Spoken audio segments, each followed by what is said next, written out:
Buen día, nosotras somos Juliana, Caroline y Wanda y hoy les vamos a compartir nuestro análisis del discurso de odio presente en el primer comunicado de la Junta Militar chilena en 1973. Nuestro objetivo principal es responder a la pregunta en qué medida el discurso de odio puede ser leído a través de la teoría de los actos del habla. Para ello vamos a tener dos referentes. Por un lado, con Austin vamos a revisar la dimensión locutiva y locutiva hiperlocutiva del discurso y con Butler queremos centrarnos en revisar la amenaza como acto ilocutivo hiperlocutivo.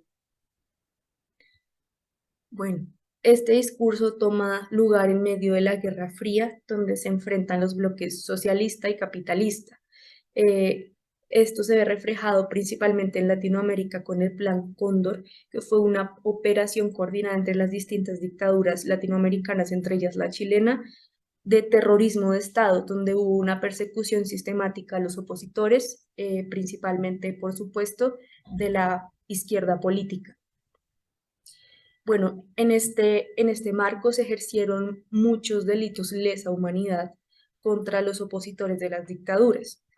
Y bueno, es importante conocer para este ejemplo concreto que se acompaña del golpe de Estado que aconteció cuando las fuerzas militares se tomaron el poder y se inició la dictadura chilena que iba a terminar hasta 1990.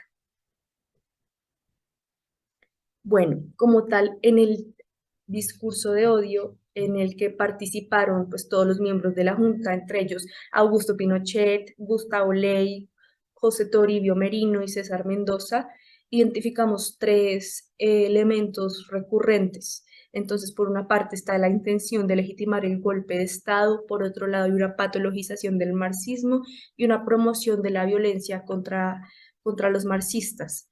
Eh, Como tal, estos son los elementos que identificamos. Sabemos que cada miembro es distinto, pero lo tomamos como una unidad discursiva en tanto todos reproducen el mismo discurso de odio contra los marxistas y porque hacen parte de la misma institución. Entonces, para centrarnos en nuestro análisis, escogimos un extracto del discurso que es enunciado por Gustavo Ley, que tiene estos tres elementos generales que identificamos en el discurso grande. Listo. El acto locutivo de este discurso es el lenguaje de odio en contra de los marxistas, teniendo en cuenta que el mensaje de este discurso es decir que los marxistas es un cáncer, siendo así un lenguaje peyorativo y de patologización pues a estas personas.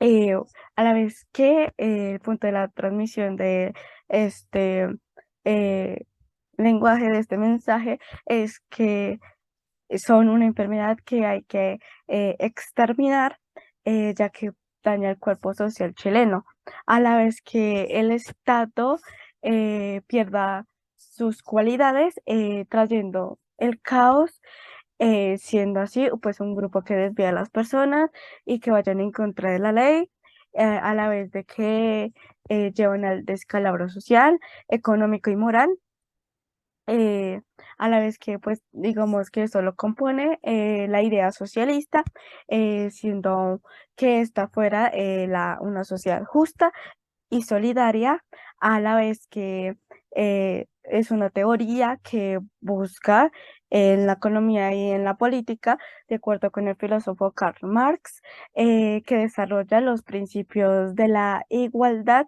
política, social y económica de los seres humanos. Este ejemplo también nos permite analizar los actos elocutivos. Con esto nos referimos a aquellas intenciones que se tienen al momento de hacer un discurso o un enunciado. En este caso, identificamos cuatro intenciones que compartiremos a continuación. Como primer punto, tenemos la legitimización del golpe de Estado. Y es que si bien este suceso se presenta como algo triste y doloroso, se afirma que era necesario y que debía llevarse a cabo para proteger los intereses de la patria, del país y de la nación. Esto justifica las acciones tomadas por los militares chilenos. Como segundo punto, tenemos el amenazar a los marxistas. Y es que se les dice directamente que van a ser perseguidos, que van a ser enfrentados y exterminados. Y además se afirma que esto será llevado a cabo o será apoyado por la mayor parte del pueblo chileno. Entonces se crea una situación de desventaja entre un grupo grande y un grupo minoritario. Además, esta amenaza busca generar una reacción por parte de los marxistas y finalmente se traslada al plano de la realidad mediante el Plan Cóndor, cuando se da una cacería de brujas contra los marxistas a causa de su ideología política.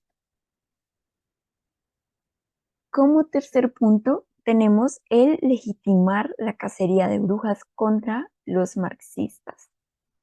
Y es que se hace una comparación entre los marxistas y el cáncer, una enfermedad que es sumamente peligrosa y mortal, por lo que además, sumado con el hecho de que se afirma que ellos fueron los que llevaron al país a una situación de caos, con una situación terrible económica, moral y socialmente, se les atribuye, se les atribuyen características negativas.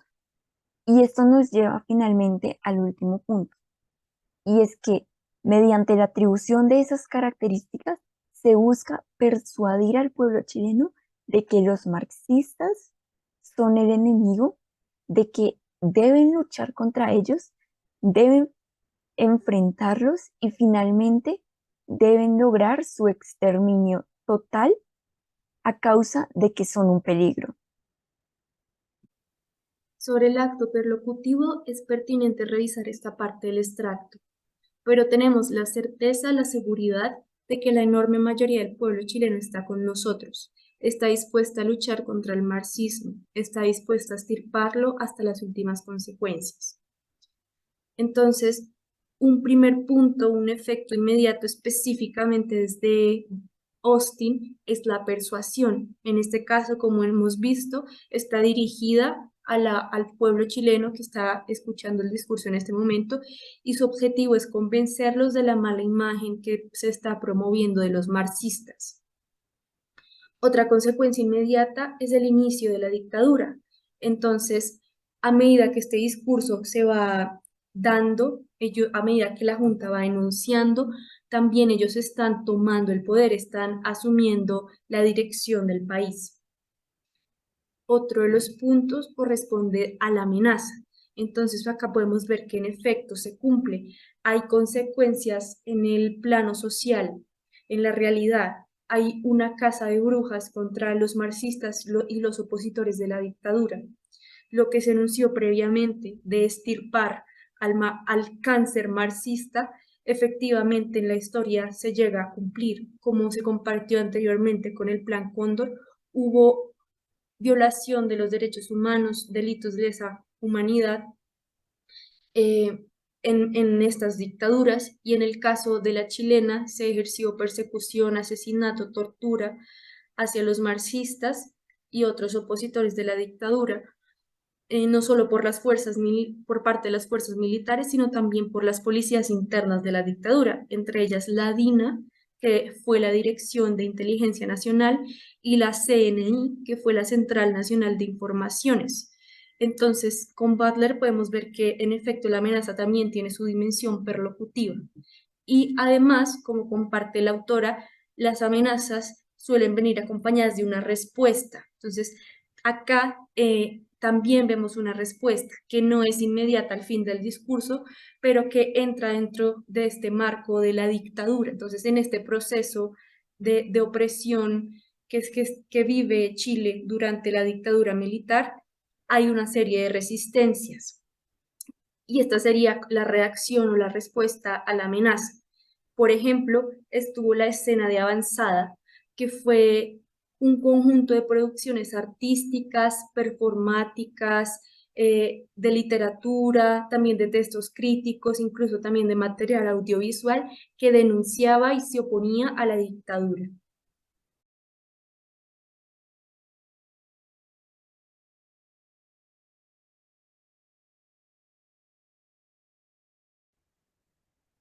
En este trabajo hemos analizado el primer comunicado de la Junta Militar Chilena, desde sus dimensiones locutiva, ilocutiva y perlocutiva. También hemos hecho énfasis en la amenaza. Entonces, tras haber examinado por los lentes de Austin y Butler al respecto de la teoría de los actos de habla, respondemos a la pregunta que el discurso de odio puede ser leído examinando y contextualizando el significado, las motivaciones y el impacto de lo enunciado. Finalmente, a continuación les compartiremos las conclusiones a las que hemos llegado al desarrollar este trabajo. Como parte de este ejercicio llegamos a las siguientes conclusiones. El lenguaje efectivamente hace cosas en la realidad y es un ejercicio de poder.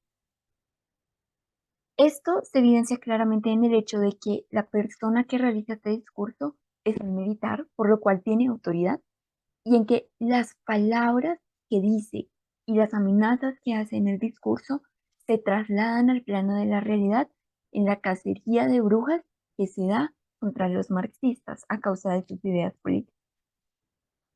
Además, identificamos que este tipo de discursos tiene un propósito claramente definido y el lenguaje de odio es una herramienta que utiliza para lograr esos objetivos.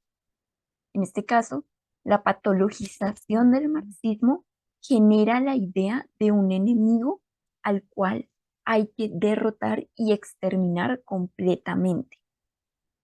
Es así como el discurso de esta persona gana aún más legitimidad.